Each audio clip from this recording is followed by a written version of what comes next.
Hello everyone and welcome back to my channel. তো আজকে আমরা একটা বিয়ের ইনভিটেশনে এসেছি। তো এই গরমের মধ্যে বুঝতেই পারছো প্রচন্ড গরম, তার মাঝখানে আমি সেজেগুজে পুরো রেডি হয়ে গেছি। বিয়ে বাড়ি অ্যাটেন্ড করে সেজেগুজে যাওয়াটা আমার কাছে খুব ইম্পর্টেন্ট।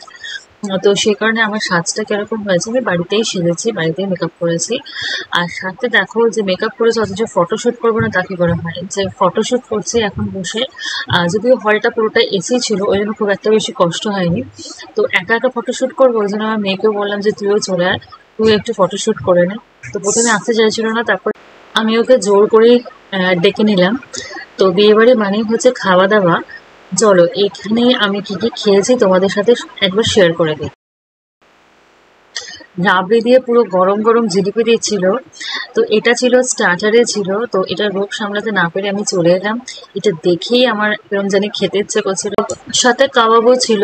তো কাবাবটা আগে খেয়েছি, আগে টেস্ট করা হয়ে গেছে। কাবাবটাও খুব সুন্দর খেতে, হরিয়ালি কাবাবও ছিল। চেয়ারের মধ্যে আমার মেয়ে বসেছিল এখানে, যেহেতু এখানে প্রচুর লোকজন। তো এমনিতে চেয়ারটা একটু কমও ছিল। তো আমরা একটা কর্নার দেখে এখানে বসে পড়েছি। তো দেখো ওই এখন পাঞ্জাবি টাঞ্জাবি পরে একদম রেডি হয়ে গেছে। জেনারেলি এমনিতে শার্ট প্যান্ট পরে, তো আজকে দেখি পাঞ্জাবি পরেছে, পুরো একদম একটা অন্যরকম লোক। এটা হচ্ছে বিয়ে বাড়ির মণ্ডপটা যেখানে বসে বিয়ে হবে। তো ব্রাইড ওখানে বসে বসে ফটোশুট করছে পুরো একদম আলোর মধ্যে দাঁড়িয়ে।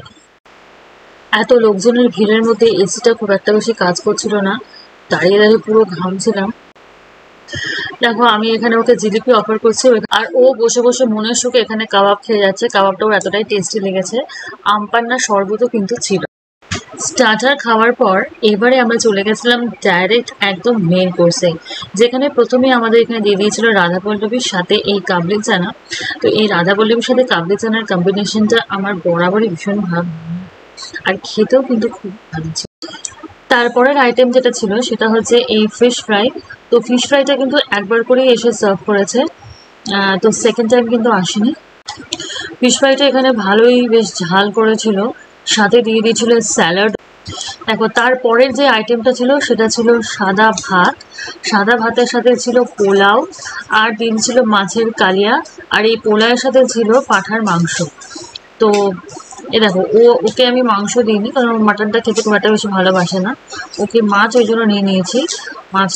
মাছের কালিয়াটা বেশ ঝাল ঝাল করেছিল, বেশ টেস্টিও হয়েছিল খেতে। মাছের পেটিটা নিলে একটা সুবিধা কি, যে কাঁটা ওখানে কম থাকে, আর যে কাঁটাগুলো থাকে বেশ একটু বড় বড় থাকে, যেন বেছে খাওয়াতে খুবই সুবিধে হয়।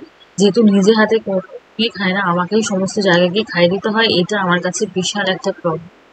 দেখো এখানে পাতে পড়লো মাটন। মাটনগুলো কিন্তু অ্যাকচুয়ালি যে কোনো অনুষ্ঠান বাড়িতে না প্রচন্ড শক্ত শক্ত টাইপের হয়, মানে ভালো করে সেদ্ধ হয় না। এই জন্য না মাটনটা খেতে আমার যে কোনো অনুষ্ঠান বাড়িতে একদমই ভালো লাগে না। তারপরে ছিল মিষ্টি, চাটনি, পাঁপড়, পান, আইসক্রিম, এগুলো তো থাকবেই। তো এই ছিল আজকে আমার বিয়ে বাড়ির খাওয়া দাওয়া।